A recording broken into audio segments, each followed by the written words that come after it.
Twitter Marketing Best Practices. The first 9 videos of this training step you through the process of Twitter marketing. Whether you're going the fully automated route or you're doing things by hand, you have to use certain best practices. Otherwise, it's too easy for your Twitter marketing campaign to simply fall apart.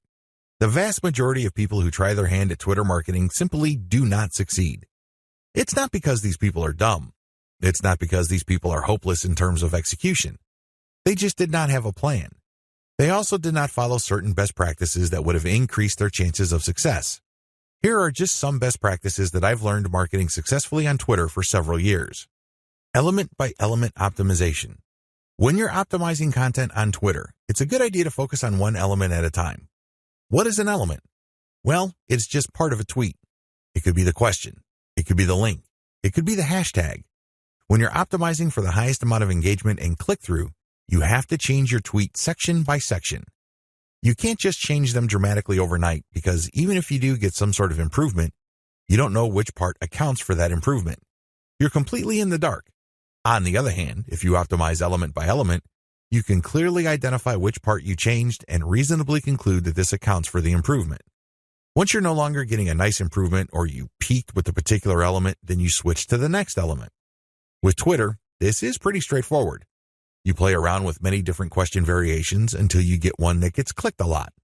Next, you swap out different hashtags until you get something that gets clicked a lot. It seems pretty simple, but it's something that takes place over an extended period of time. It's not something that happens overnight. You just have to pay attention to the trend. That's traffic statistics so you can make the necessary adjustments. Tweet timing optimization. Depending on your time zone, it may well turn out that a lot of your most active followers prefer early morning or late at night. Pay attention to your statistics. Maybe you're using Google Analytics. Maybe you're using StatCounter. It really doesn't matter. Pay attention to the time of the clicks coming in. You see a pattern. If you do, use your tweet scheduling software to mirror the most active times or the most popular time frame of your content. This is the time range where most people click on your links on Twitter. Make your decisions based on statistics. A lot of brilliant online marketers fail in the Twitter marketing game because they go with their gut. They tell me, I just know it feels right.